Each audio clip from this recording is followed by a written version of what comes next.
wisdom, prudentia, justice, justitia, temperance, temperantia, courage. fortitudo. Applying ancient philosophy to modern life, this is the Sunday Stoic.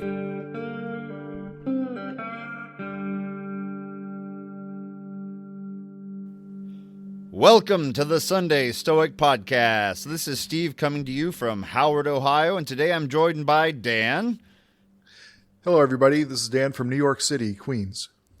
And we are the Sunday Stoic Podcast this week. And I'm coming to you from my basement, and it's hot outside, but that is beyond my power to control. So doing the best I can to live well during a hot summer day here in Ohio.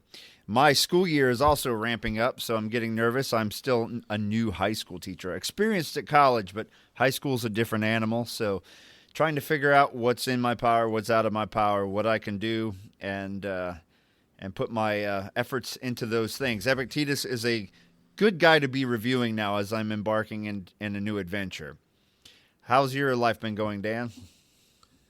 Another day, another dollar. Better than another dime, right? That's true. Yeah. So we've been working through the Enchiridion. We'll come back to it. We may in future episodes read something else, come back to the Enchiridion. We don't want to bore you with a death march through Epictetus, but Epictetus is a great, it's the handbook. It's a great succinct way to review many of the important tenets of this philosophy, and it's a great place to start. So today, the Enchiridion by Epictetus, Book 6. Be not elated at any excellence which belongs to another. If a horse, when he is elated, should say, I am beautiful, one might endure it. But when you are elated, say, I have a beautiful horse. You must know that you are elated at having a good horse. What then is your own? The use of appearances. Consequently, when in the use of appearances you are conformable to nature, then be elated, for then you will be elated at something good which is your own. Okay, so that's a pretty good translation, but I think a little clarification is probably a good idea. So, do you want to take your hot take on this reading, Dan, before I stumble through it?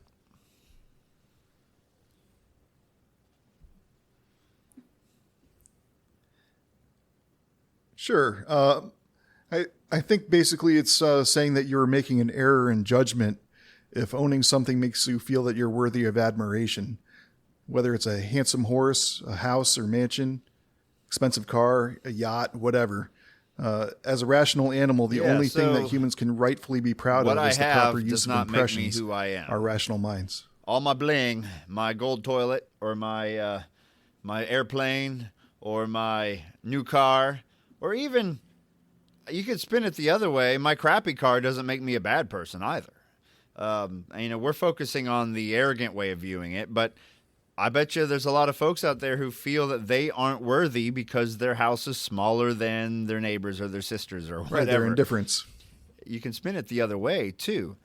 But it's not your stuff that defines what kind of person you are. It's only those things within your power, those things we talked about in past episodes, that your things that go on in your head and your the actions you choose to attempt or choose not to attempt, those sorts of things are the things that define your character. And Stoicism is, one way to think about it is it's all about your character, right? It's how you live in this world, not the stuff you have, but how you react, how you act, and your use of reason in those actions. So when you're feeling bad about your junky car, or you're trying to brag to someone about your really nice possessions, remember that's not where it's at when it comes to this philosophy. You need to focus on setting good examples through your actions and your character. Not even bragging about your actions and character, but let it show through your actions. So I think in upcoming episodes, Dan, what do you got coming up? Are you going to be working on a episode on something a little different? Yes, I'm going to be working on an episode about a passage about proto-passions, basically. Yes, it's written by a fellow named Aulus Gellius. I don't know if I'm butchering that pronunciation of that name. I'm going to have to look up and see if I can find out the proper way to say it. But he wrote a book called Attic Nights.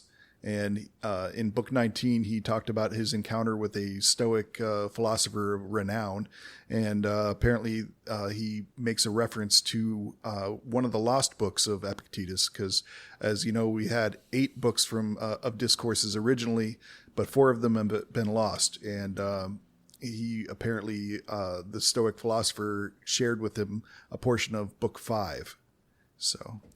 Excellent. I saw a documentary the other day about scrolls they've dug up from there was Pompeii, was it? Herculaneum. Herculaneum. There you go. Thank you. And of course, a lot of these scrolls, they were used as fuel by early folks who dug them up, or they tried to unroll them when they figured out they were scrolls, and they would fall apart. But now we can scan them with advanced technology, and the ink reflects back, the signals we're sending in differently than the burned paper, and we can translate them and actually pull information from them. And some of the libraries they found are philosophical libraries. So the dream is, and I know some of them were Stoic texts, so the dream is maybe we'll get so lucky that some of these lost texts will see the light of day again, at least, fragments of them. Maybe we'll get some Zeno or Chrysippus. Right, exactly. And, those cities were covered in ash shortly after the death of Seneca, if I remember correctly. So I think, some of those early thinkers should still have been in existence. I mean, the Stoics that we read, Marcus, etc., must have had access to some of those ancient, even to them, they were several hundred years old in some of those texts at that time. But they likely still existed in some form, and perhaps we'll get to hear what they had to say again as the archaeologists and expert scientists who are trying to visualize what's going on in these charred remains do their work. So we do know eyes out for that. Epictetus was one generation before Marcus Aurelius, basically, and he makes references to teaching Chrysippus. So I think that it's theoretically possible that maybe some of these libraries will have things from Chrysippus or Zeno. Yeah, that'd be great. So keep your eyes open and check your basements. Maybe your grandpa had a Chrysippus scroll in the library that you inherited. Probably not.